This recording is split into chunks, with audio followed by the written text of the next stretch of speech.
Session में आपका स्वागत है। हम क्लास 12th की फिजिक्स का चैप्टर 9 पढ़ रहे हैं, रे ऑप्टिक्स, किरण प्रकाशिकी।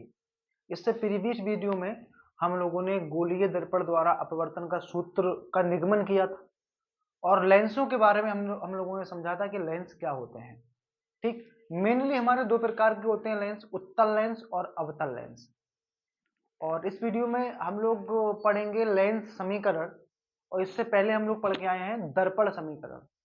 ठीक, तो लेंस समीकरण को पढ़ने से पहले लेंस से संबंधित कुछ जानकारियां हम लोग और प्राप्त कर लेते हैं। ठीक है, तो लेंस से संबंधित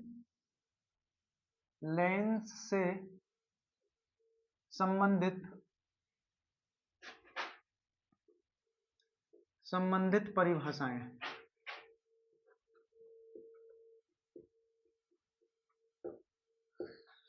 ठीक है, लेंस से संबंधित परिभाषाएं। तो उत्तल लेंस को लेके हम लोग चलते हैं और उसी से सब परिभाषाएं बनाते हैं इसकी। ये अपना उत्तल लेंस है।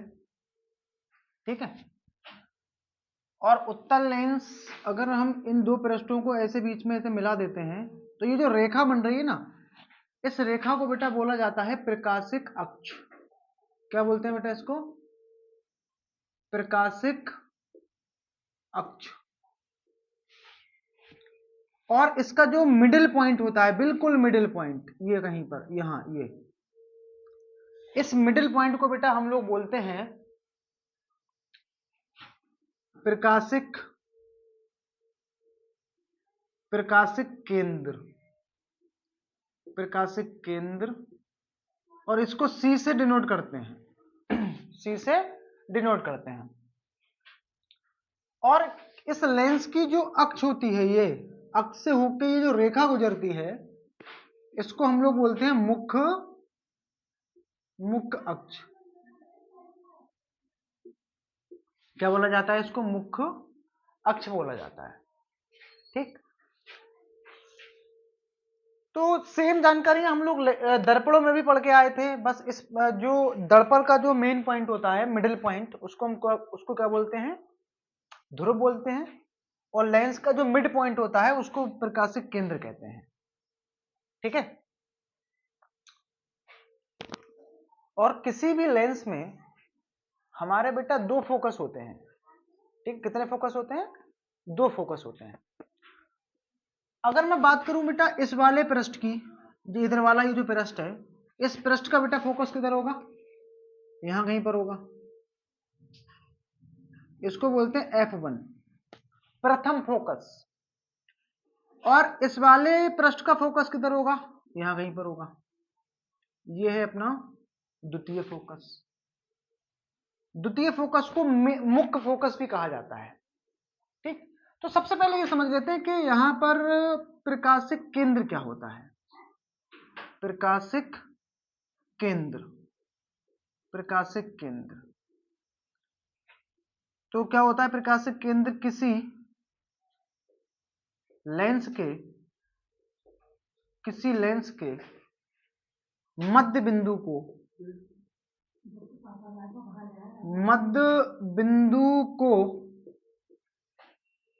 प्रकाशिक केंद्र कहते हैं। क्या बोलते हैं? प्रकाशिक केंद्र कहते हैं। प्रकाशिक केंद्र कहते हैं। ठीक है, दूसरी चीज बेटा हम इसमें ये समझ लेते हैं, ये मुख्य अक्ष क्या होगी? तो वह रेखा जो किसी लेंस के प्रथम फोकस, प्रकाशिक केंद्र और द्वितीय फोकस से होकर गुजरती है, उसे हम लोग बोलते हैं मुख्य अक्ष। ठीक है, मुख्य अक्ष बोलते हैं इसको, मुख्य अक्ष। वह रेखा जो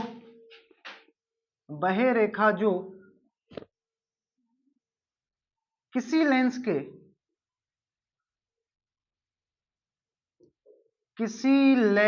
के प्रथम फोकस,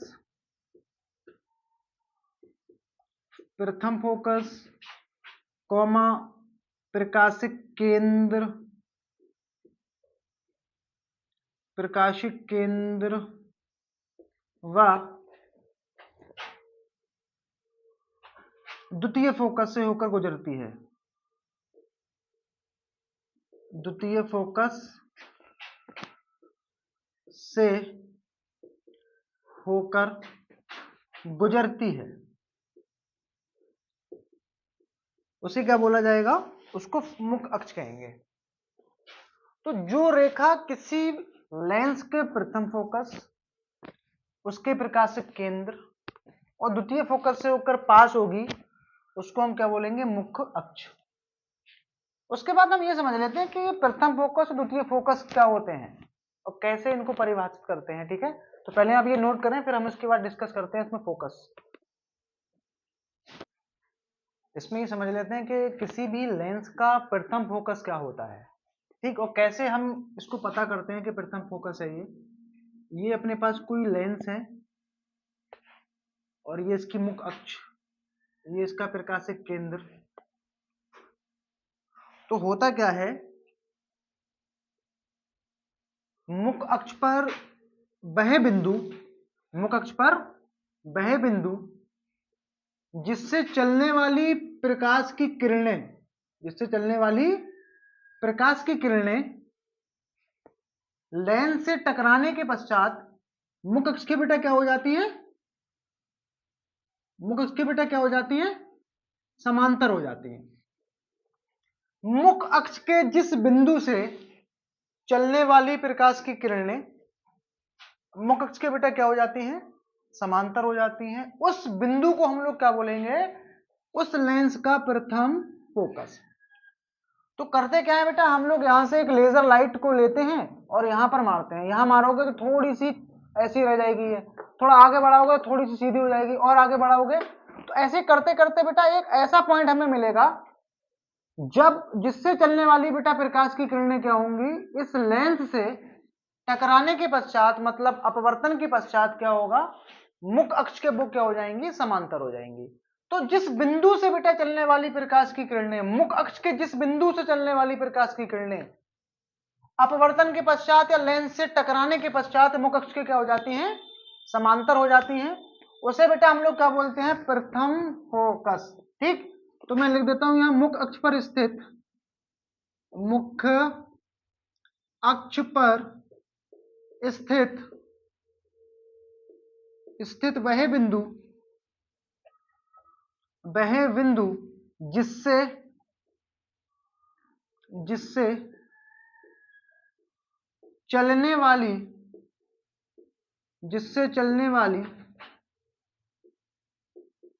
प्रकाश की किरणें लेंस से टकराने के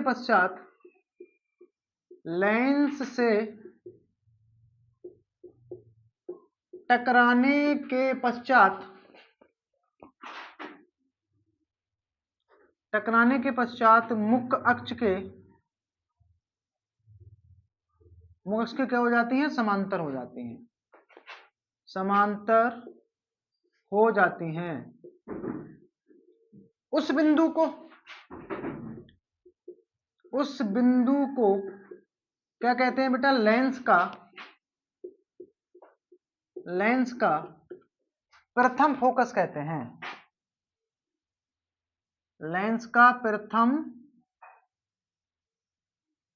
फोकस कहते हैं। तो आई होप आपकी समझ में आ गया होगा ये। तो मुख्य अक्ष पर स्थित वह बिंदु जिससे चलने वाली प्रकाश की किरणें बेटा क्या होती हैं? लेंस से टकराने के पश्चात मुख्य अक्ष की क्या हो जाती हैं? समांतर हो जाती हैं। उस बिंदु को, उस पॉइंट को ही बेटा क्या बोलेंगे हम लोग? लेंस का प्रथम फोकस। ठीक है, एक फोकस बेटा और होता है, उसको भी हम लोग डिस्क्राइब कर लेते हैं यहां पर, जिसको बोलते हैं द्वितीय फोकस, और उसको मुख्य फोकस भी बेटा बोला जाता है। वो हमारा मेन फोकस होता है। ठीक है, तो ये नोट कर लें। उसके बाद बेटा हम लोग इसमें पढ़ेंगे कौन सा वाला? द्वितीय फोकस। कौन सा फोकस? द्वितीय फोकस। द्वितीय फोकस, या इसी को बेटा बोला जाता है कौन सा फोकस? मुख्य फोकस। ठीक है, मुख्य फोकस, मुख्य फोकस। तो इसमें बेटा देखो क्या होता है, ये अपने एक लेंस है, और यहां से कुछ किरणें आ रही हैं, देखो ये अपने एक लेंस है। तो इसमें बेटा क्या होता है, जब प्रकाश की किरणें अनंत से आती हैं, अनंत से या मुख्य अक्ष के समांतर आती हैं, जब बेटा प्रकाश की किरणें मुख्य अक्ष के समांतर आती हैं तो वह लेंस से टकराने के बाद मुख्य अक्ष के जिस बिंदु पर मिलती हैं, जिस बिंदु पर भी बेटा मिलेंगी या मिलती हुई प्रतीत होंगी, यहां तो बेटा मिल रही हैं, लेकिन अगर मैं लेंस बेटा यहां पर ये वाला ले लूं, तब इसमें बेटा क्या होता है, ये इसका मुख्य अक्ष हो गया, ये आ रही है बेटा प्रकाश की किरणें, तो इनको ऐसे फैला देता है बेटा, ये इस टाइप से। तो यहां ना मिलके बेटा ये कहीं यहां पर मिलेंगे, ये यहां पर, तो ये ऐसे आई और इनको ये ऐसे फैल गई, तो ये आगे तो कहीं मिलेंगे नहीं, तो बेटा ये काल्पनिक तौर पे यहां मिलेंगे। इसी को हम लोग बोलेंगे कौन सा फोकस, द्वितीय फोकस। ठीक है, तो क्या होता है बेटा इसमें, मुख्य अक्ष के समांतर आने वाली प्रकाश की किरणें लेंस से टकराने के पश्चात मुख्य अक्ष के जिस बिंदु पर मिलती हैं या मिलती हुई प्रतीत होती हैं, उस बिंदु को बेटा क्या बोला जाता है, द्वितीय फोकस या फिर मुख्य फोकस। ठीक है, तो मैं इसकी बेटा परिभाषा लिख देता हूं यहां पर, ये डायग्राम बेटा बनाना उसके नीचे आप लिखेंगे इसमें मुख्य अक्ष के समांतर, मुख्य अक्ष के समांतर समांतर आने वाली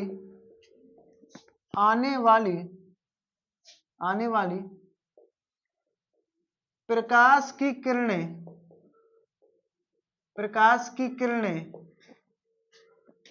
टकराने के पश्चात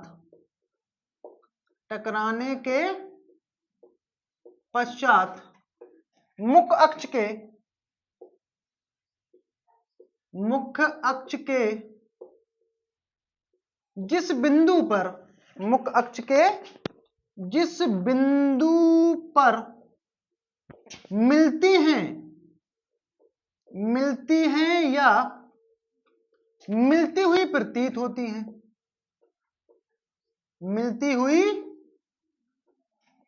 होती हैं, मतलब ऐसा लगता है कि मिलेंगी, प्रतीत होती हैं, उस बिंदु को बेटा क्या बोलते हैं, द्वितीय फोकस। उस बिंदु को द्वितीय फोकस कहते हैं। ठीक है बेटा, ये आपकी समझ में आ गया होगा। तो जब किरणें बेटा मुख्य अक्ष के समांतर आएंगी, टकराने के बाद मुख्य अक्ष को जिस पॉइंट पर काटेंगी, उस पॉइंट को बेटा हम लोग क्या बोलेंगे, द्वितीय फोकस या मुख्य फोकस।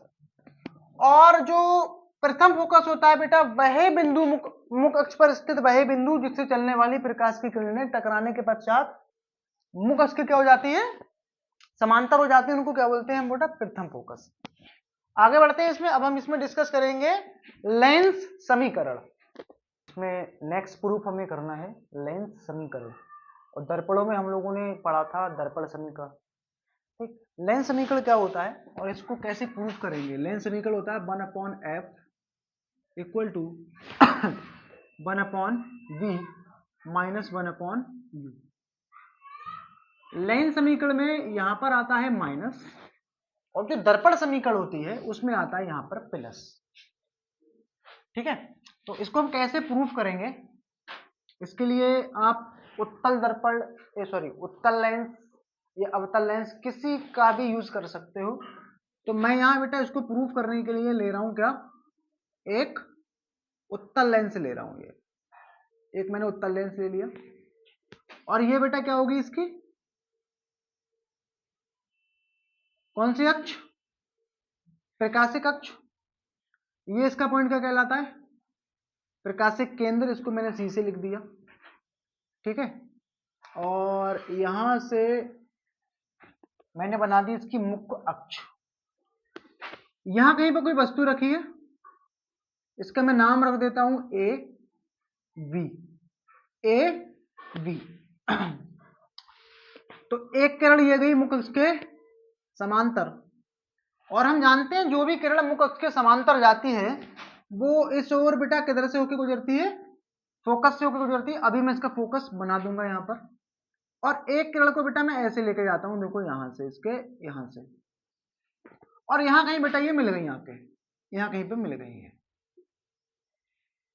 ठीक है, आप स्केल से बनाओगे तो आपका ये बिल्कुल बेटा एकदम परफेक्ट बनेगा, है ना। और ये इसका प्रतिबिंब बन गया यहाँ पर ए डैश और ये बी डैश, ए डैश बी डैश, इसका क्या बन गया, ये प्रतिबिंब बन गया। ये किरण यहां से गई है, एक में मुख्य अक्ष के प्रकाशिक अक्ष के प्रकाशिक अक्ष से लेके गया हूं, तो प्रकाशिक अक्ष से जो भी किरण जाएगी वो बेटा टकरा के मतलब सीधी निकल जाएगी वो किरण। ठीक है, यहाँ टकरा के ये वाली ऐसे आ गई, तो यहाँ कहीं पे इसका प्रतिबिंब बन गया, और यहीं पे बेटा क्या होगा, इसका द्वितीय फोकस होगा। तो ये हमारी वस्तु की दूरी है। याद रखना, जितनी भी हम बेटा दूरियां नापते हैं वो सारी की सारी दूरियां बेटा कहां से नापते हैं, इसके प्रकाशिक केंद्र से। तो यहां से लेके यहां तक की जो बेटा दूरी होगी, ये वस्तु की दूरी को हम यू से लिखते हैं, तो ये यू हो जाएगा आपका। और यहां से लेकर ये जो एफ तक की दूरी है, ये बेटा फोकस दूरी होगी, इसको एफ से लिखेंगे। और ये जो प्रतिबिंब बना है, ये यहां से लेके यहां तक की दूरी होगी, इसको बी से लिखेंगे, है ना। इसको किससे लिखेंगे, इसको लिखेंगे वी से। डायग्राम हमारा तैयार हो चुका है। इसकी मदद से बेटा हमें क्या करना है, इस फॉर्मूले का निगमन करना है, इसको प्रूफ करना है। तो क्या करेंगे हम लोग प्रूफ करने के लिए, पहले इसमें लिख देते हैं माना एक उत्तल लेंस है, एक उत्तल लेंस है जिससे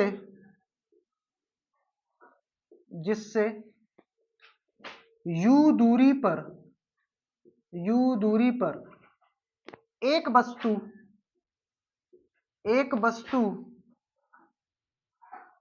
ए बी रखी है, जिसका प्रतिबिंब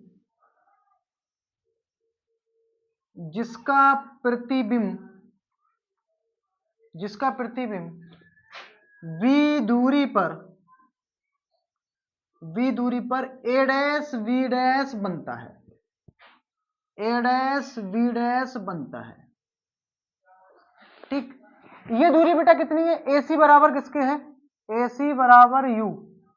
लेकिन बेटा यहाँ प्लस माइनस का रोल हमें देखना पड़ेगा। देखो प्लस माइनस कैसे देखते हैं, दर्पणों में बेटा सारी दूरियां हम लोग नापते हैं कहां से, ध्रुव से, और लेंसों में बेटा जितनी भी दूरियां हम लोग नापते हैं वो नापते हैं इसके प्रकाशिक केंद्र से। तो हम होंगे बेटा यहाँ प्रकाशिक केंद्र पर, और किरणें आ रही हैं इस तरफ। और हाँ, एक चीज याद रखना बेटा, वस्तु को हमेशा उल्टे हाथ की तरफ रखना है। वस्तु किधर रखनी है, हमेशा उल्टे हाथ की तरफ वस्तु रखनी है, इस तरफ वस्तु नहीं रखनी है। वस्तु हमेशा किधर रखते हैं, उल्टे हाथ की तरफ वस्तु को रखते हैं हमेशा, ठीक, उल्टे हाथ की तरफ, लेफ्ट हैंड साइड। यहां पर होंगे हम। अगर मैं आपसे पूछूं वस्तु की दूरी बता, तो हमें यहां से जाना पड़ेगा इस ओर, जबकि प्रकाश की किरणें आ रही हैं इस ओर, और हम जाएंगे नापने इस ओर। अपोजिट है, विपरीत है। जब विपरीत होता है तो दूरी किस में लिखी जाती है, माइनस में, तो माइनस का यू आएगा। अब वैसे भी आप याद रखना, वस्तु की दूरी चाहे कोई दर्पण हो चाहे कोई लेंस हो, हमेशा क्या रहती है, माइनस में रहती है, ठीक है। और अगर हम बात करें यहां पर सी बी डैश की, यहां से यहां तक की दूरी, चलो पहले ये लिख देते हैं CF2। CF2 कितना है बेटा, CF2 कितना है, CF2 है आपका F। अब आप देख सकते हो हम यहां से दूरी नापने के लिए इस ओर जाएंगे, तो जिस तरफ हम जा रहे हैं उसी तरफ बेटा प्रकाश की किरणें जा रही हैं, तो एक ही दिशा में हुए ना, तो इसको लिखेंगे हम लोग पॉजिटिव, प्लस में लिखेंगे। तीसरा पॉइंट हमें ये वाली दूरी चाहिए, ये दूरी कितनी है, V है, तो CV डैश, ये कितना हो जाएगा, ये भी देखो हम यहां होंगे, यहां से इधर नापने चलेंगे, और जिस तरफ हम जा रहे हैं उसी तरफ प्रकाश की किरणें जा रही हैं, तो प्लस में लिखा जाएगा, प्लस का V, ठीक है, प्लस का V। अब क्या करना है, देखो बेटा इसके आगे हमें क्या करना है, इतना लिख लिया होगा, ठीक। अब हम क्या करेंगे, इसमें ट्रायंगल्स लेंगे, एक ट्रायंगल हमें ये वाला लेना है, देखो ए बी सी, और इसी ट्रायंगल के साथ हम लेंगे सी बी डैश ए डैश। दो त्रिभुज लेने हैं बेटा, एक ये वाला लेना है और एक ये बड़ा वाला लेना है, एक मतलब वस्तु वाला और एक ये प्रतिबिंब वाला। फिर सुन लो एक बार, एक बेटा ये वस्तु वाला त्रिभुज लेना है और ये एक बार बेटा क्या लेना है हमको, प्रतिबिंब वाला लेना है। ये वाला त्रिभुज क्या है बताएंगे जरा, ये त्रिभुज है त्रिभुज VAC, त्रिभुज BAC तथा ये कौन सा है, CV डैश A डैश, त्रिभुज CV डैश A डैश में, ठीक है। अगर हम इन दोनों त्रिभुजों की बेटा बात करें तो इस वाले त्रिभुज में ABC में या BAC में ये एंगल A ये 90 डिग्री होगा और इसमें ये एंगल B डैश ये भी 90 डिग्री होगा। मैं यहां से लिख सकता हूं angle A equal to angle B, और ये दोनों बेटा किसके बराबर है, 90 डिग्री के। दोनों कैसे हैं, समकोण है ना। अच्छा ये एंगल, ये जो एंगल बन रहा है इधर और ये एंगल बन रहा है इधर, ये भी बेटा दोनों बराबर होंगे, एकांतर कोण। तो ये क्या हो जाएगा बेटा, angle C equal to angle C, दोनों को बराबर होंगे, दोनों त्रिभुजों में कॉमन होगा बेटा ये। अब एक बात यहां हम ये समझ सकते हैं बेटा, जब किन्हीं दो त्रिभुजों के दो कोण आपस में बराबर हैं तो तीसरा कोण बेटा क्या हो गया, अपने आप क्या हो जाएगा, बराबर हो जाएगा ना। जब दो कोण बेटा बराबर हैं, ये कोण इसके बराबर है, ये कोण इसके बराबर है, तो ये एंगल भी बेटा किसके बराबर हो जाएगा, angle A dash, angle B equal to angle A dash. जब ये बेटा तीनों कोण बराबर हैं तभी हमारे दोनों त्रिभुज बेटा कैसे हो गए, ये हो गए समरूप। कैसे हो गए बेटा, समरूप हो गए। कैसे समरूप, देख सकते हैं तीनों कोण बेटा बराबर आ रहे हैं, तो ये त्रिभुज बेटा कैसे हैं अपने, त्रिभुज BAC ये बेटा क्या हो गए आपके, समरूप हो गए।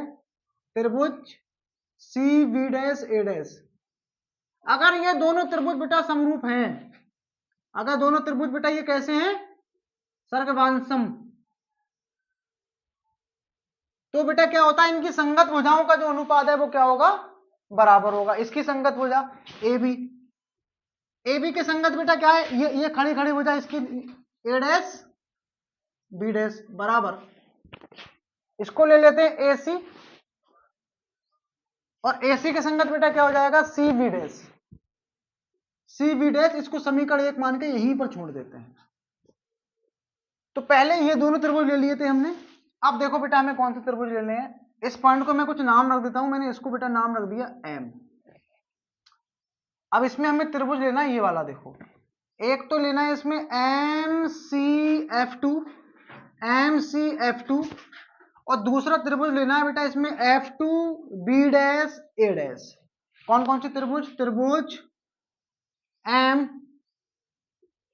MCF2 तथा त्रिभुज F2B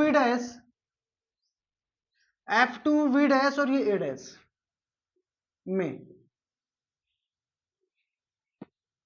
अगर हम इस त्रिभुज में बेटा बात करें तो यहां पर एंगल C ये 90 डिग्री होगा और यहां एंगल B ये 90 डिग्री है। एंगल C बराबर एंगल B डैश, ये दोनों किसके हैं, 90 डिग्री के हैं। और इसमें देखो बेटा ये वाला कोण इसके बराबर होगा, मतलब इसमें F2 एंगल और इसमें F2 एंगल दोनों में कॉमन हो जाएंगे ये। अब किसी भी त्रिभुज के जब दो कोण आपस में बराबर हैं तो तीसरा कोण बेटा अपने आप बराबर हो गया, तो इसको मैं लिख सकता हूं एंगल M ये किसके बेटा बराबर होगा, एंगल A डैश के, एंगल A डैश के। जब तीनों कोण बेटा बराबर हैं तो ये दोनों त्रिभुज अपने कैसे हो जाएंगे, समरूप हो जाएंगे, सर्गवांशम। CF2 दोनों त्रिभुज ये हमारे सर्गवांशम हो गए। अब दोनों त्रिभुज हमारे जब सर्गवांशम है तब इनकी जो संगत भुजाओं का बेटा अनुपात होगा वो क्या होगा, संगत भुजाओं का अनुपात क्या होगा, बराबर होगा। MC के बेटा संगत भुजा कौन सी है, ये A dash B dash equal to CF2 बटे में F2B डैश। अच्छा यहां पर ये जो MC है, ये MC का मान बेटा किसके बराबर होगा, AB के। मैं यहां लिख देता हूं, ये आपका जो MC होगा ये MC किसके बराबर होगा, AB के। तो AB हम यहाँ लगा देते हैं, AB बटे में A dash B dash equal to CF2 बटे में F2 B डैश। ये हो गया आपका समीकरण नंबर 2। अब हम क्या करेंगे, समीकरण 1 और 2 को डिवाइड कर देंगे। कर लेते हैं यहाँ पर समीकरण 1 को कर देते हैं डिवाइड किससे, समीकरण 2 से। समीकरण 1 कहाँ है, ये है A डैश AB बटे में A डैश B डैश, इधर लिखेंगे हम AB बटे में A dash B dash equal to, इसके सामने क्या है AC बटे में CV डैश, और ये हो जाएगा CF2 बटे में F2B डैश। इससे ये पूरा का पूरा कैंसिल आउट हो जाएगा।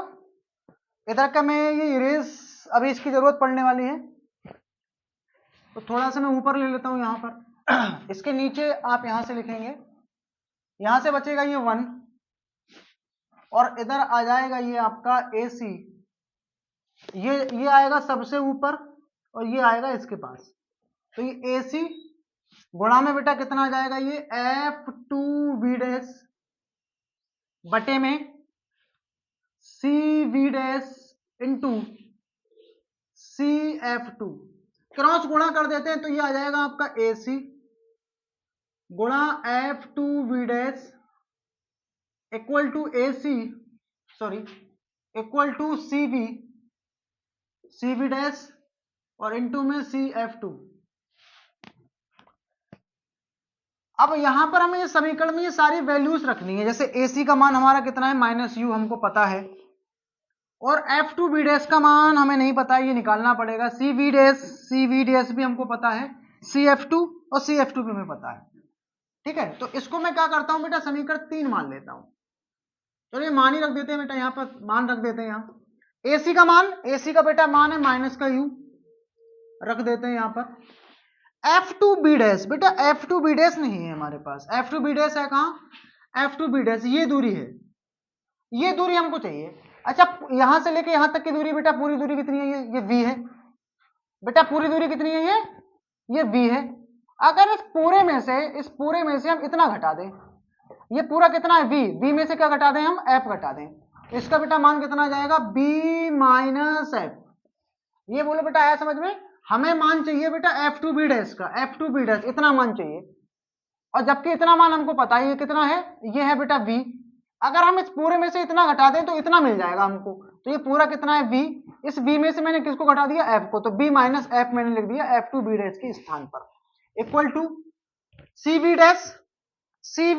डैश का मान है V, लगा दिया यहाँ पर इंटू में, और CF2 का मान है F, यहाँ लगा देते हैं। अंदर गुणा कर देंगे इसकी, -UV minus plus UF equal to BF। ठीक, इसको ऐसा बनाने के लिए हम लोग क्या करेंगे, इस दोनों ओर, इसके दोनों ओर क्या करेंगे, दोनों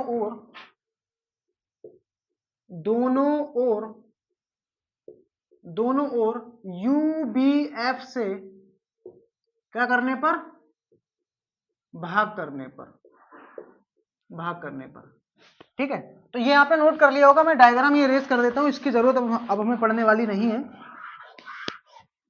इसको इरेज कर देते हैं और आगे करते हैं। तो इसमें अब हम क्या करेंगे, दोनों तरफ भाग कर देंगे इसमें। तो जब इधर भाग करेंगे तो माइनस का UB बटे में UBF आ जाएगा, ये प्लस UF बटे में UBF इक्वल टू BF बटे में UBF। ठीक, तो यहाँ UB से UB कैंसिल, यहाँ UF से UF कैंसिल, यहाँ BF से BF कैंसिल, तो यहाँ कितना बचेगा, माइनस का 1/F, और यहाँ बेटा कितना बचेगा, प्लस का 1/V, और यहाँ कितना बचेगा, बराबर 1/U। तो इसको उठा के इधर ले आते हैं, और यहाँ 1/V और U इधर आ जाएगा 1/U इक्वल टू 1/F। इसको पहले लिख लेते हैं 1/F या करके, और ये आ जाएगा 1/V माइनस 1/U, और यही होती है बेटा हमारी कौन सी समीकरण, लेंस समीकरण। ठीक, तो आई होप बेटा आपके समझ में ये आया होगा। ठीक है, तो ये हमने प्रूफ कर ली इसमें लेंस समीकरण। अब इसमें डिस्कस कर लेते हैं आवर्धन क्षमता क्या होती है। इसमें समझ लेते हैं रेखीय आवर्धन क्या होता है। तो आवर्धन का मतलब होता है प्रतिबिंब के आकार और वस्तु के आकार के अनुपात को क्या बोलते हैं, रेखीय आवर्धन। प्रतिबिंब के आकार, प्रतिबिंब के आकार और प्रतिबिंब के आकार को लिखते हैं इमेज ऑफ साइज मतलब आई, और वस्तु के आकार, और वस्तु के आकार इसको लिखते हैं ओ से। आकार के अनुपात को क्या बोलते हैं, रेखीय आवर्धन कहते हैं, रेखीय आवर्धन कहते हैं। और इसको m से हम लोग डिनोट करते हैं। इसका फॉर्मूला होता है m बराबर I बटे में O, और सेम फॉर्मूला हम लोगों ने दर्पणों में भी पढ़ा था। दर्पणों में क्या होता है, दर्पणों में बेटा क्या होता है, यहां पर आता है माइनस, और लेंसों में यहां माइनस नहीं आता है, केवल इतना फॉर्मूला होता है। ठीक, तो प्रतिबिंब के आकार और वस्तु के आकार के अनुपात को ही बेटा हम लोग क्या बोलते हैं, रेखीय आवर्धन। ठीक है, अब कुछ इन पे हम सवाल लगा लेते हैं जिससे हमारा ये कॉन्सेप्ट और अच्छे से क्लियर हो जाए। इसमें लिखा है एक बिंब की उत्तल लेंस से दूरी क्या होगी। बिंब का मतलब होता है वस्तु, तो बिंब मतलब वस्तु, वस्तु की दूरी बतानी है हमें उत्तल लेंस से क्या होगी, जबकि प्रतिबिंब जो है वो दुगना आवर्धित है। उत्तल लेंस की हमें फोकस दूरी दे रखी है, तो इसमें हमें निकालना क्या है, इसमें बेटा निकालना है बिंब की उत्तल लेंस से दूरी मतलब u का मान। जबकि प्रतिबिंब दोगुना बनता है, प्रतिबिंब दोगुना किससे बनेगा, वस्तु से। तो मान लेते हैं बेटा वस्तु का आकार कितना है, x है, तो प्रतिबिंब कितना बन रहा है बेटा अपना 2x। ये तो मतलब हुआ उत्तल लेंस की फोकस दूरी, u f का मान दे रखा है बेटा। उत्तल लेंस की फोकस दूरी होती है प्लस में 10 सेंटीमीटर, सही है, 10 सेंटीमीटर। तो पहले क्या करते हैं बेटा, लेंस समीकरण लगाने से पहले एक बार इसको लगाना पड़ेगा हमको। I का मान कितना है 2x, और यह है x, v का मान, और u का मान भी हमें यहाँ से रिलेशन निकालना पड़ेगा, x कैंसिल, तो ये हो जाएगा 2 बराबर b बटा u, तो b बराबर आ जाएगा ये 2u। अब हम इसमें लगा देंगे लेंस समीकरण। क्या लगा देंगे, लेंस समीकरण। क्या होती है लेंस समीकरण, 1 बटा एफ इक्वल टू 1 बटा बी माइनस का 1 बटा यू। तो एफ का मान कितना है बेटा 10 लगा दिया यहाँ पर, इक्वल टू 1 बटा बी, बी कितना है 2u माइनस का u। तो यहां से हम बेटा क्या करेंगे, इसको कॉमन ले लेंगे, 2u कॉमन एलसीएम ले लेंगे, तो 2u को 2u से भाग देंगे तो 1 आएगा, यहाँ पर आ जाएगा माइनस का 2, तो 1 बटा 10 यहाँ बचेगा -1, यहाँ पर 2u, तो इससे काट देंगे 5 बार में, तो u बराबर आ जाएगा आपका ये -5 सेंटीमीटर। मतलब उस वस्तु को हमें कहाँ रखना पड़ेगा बेटा, 5 सेंटीमीटर की दूरी पर रखना पड़ेगा, तब उसका जो प्रतिबिंब बनेगा वो कैसा बनेगा, 2 गुने आकार का बनेगा वस्तु से। ठीक, तो दूसरा क्वेश्चन हम लोग करते हैं इसमें। तो इसमें दूसरा क्वेश्चन है, इसमें लिखा है एक 3 सेंटीमीटर लंबी मोमबत्ती 10 सेंटीमीटर फोकस दूरी वाले उत्तल लेंस से कितनी दूर रखी जाए कि उसका 6 सेंटीमीटर लंबा वास्तविक प्रतिबिंब पर्दे पर प्राप्त हो। ठीक, तो क्या निकालना है इसमें, एक 3 सेंटीमीटर लंबी मोमबत्ती, मतलब ये मोमबत्ती का आकार है, मोमबत्ती वस्तु है, तो ये ओ का हमें मान दे रखा है कितना 3 सेंटीमीटर, और 10 सेंटीमीटर फोकस दूरी है, ये एफ का मान है। ये कितना है फोकस दूरी, एफ का मान 10 सेंटीमीटर फोकस दूरी वाले उत्तल लेंस से, तो प्लस में होती है उत्तल लेंस की फोकस दूरी, अवतल की माइनस में होती है। दूर रखी जाए, कितनी दूर रखी जाए, मतलब बेटा हमसे यहाँ u का मान पूछ रहा है, कितनी दूर रखी जाए कि उसका 6 सेंटीमीटर, I का मान दे रखा है भैया 6 सेंटीमीटर, वास्तविक प्रतिबिंब पर्दे पर प्राप्त हो। तो v का मान हमें बेटा ज्ञात करना है, सॉरी u का मान ज्ञात करना है यहाँ पर हमें। ठीक, तो सबसे पहले क्या करते हैं, I बटा o लगा लेते हैं। नहीं बेटा वो नहीं लगेगा, क्योंकि अगर हम वो लगा देंगे तो इसमें हमें वो नहीं मिल पाएगा। तो पहले क्या करना पड़ेगा इसमें हमको, पहले क्या करेंगे, इसमें रिलेशन निकाल लेते हैं आई बटा ओ इक्वल टू बी बटे में यू। तो आई का मान है 6, ओ का मान है 3, बी बटा यू। तो ये कट के कितना आ जाएगा बेटा 2, तो बी बराबर आ गया आपका ये 2 यू। कितना आ गया 2 यू। अब लगा देते हैं बेटा लेंस समीकरण से, लेंस समीकरण से लेंस समीकरण लगा लेते हैं। क्या होती है 1/f बटे में 1/v माइनस का 1/u। f का मान हमें दे रखा है 1/10 लगा दिया यहाँ, और v का मान लगेगा 2u और ये माइनस का u। 1/10 लासा आ जाएगा इसका 2u, यहाँ आएगा 1 माइनस का 2, 1/10 1/2u, 2 से ये 10 काटेंगे 5 बार में, तो u बराबर आ जाएगा बेटा ये माइनस का 5 सेंटीमीटर। तो जो मोमबत्ती जो हमें लेंस से रखनी पड़ेगी वो 5 सेंटीमीटर की दूरी पर रखनी पड़ेगी। ठीक है बेटा, तो इस वीडियो में हम लोग इतना ही पढ़ने वाले हैं। तो मिलेंगे हम लोग नेक्स्ट वीडियो में। इस चैप्टर के आगे के टॉपिक्स हम लोग कवर करेंगे। लेंस मेकर फॉर्मूला हम लोग पढ़ेंगे नेक्स्ट वीडियो लेक्चर में, जो कि एग्जामिनेशन के पॉइंट ऑफ व्यू से काफी इंपॉर्टेंट टॉपिक है। अगर वीडियो आपको पसंद आया हो तो उसको शेयर, लाइक, कमेंट कर दें, और अगर आप चैनल पर नए हो तो चैनल को सब्सक्राइब कर लें, जिससे कोई भी नोटिफिकेशन आए तो आप तक पहुंच जाए। तो मिलेंगे नेक्स्ट वीडियो में, अब तक के लिए थैंक यू।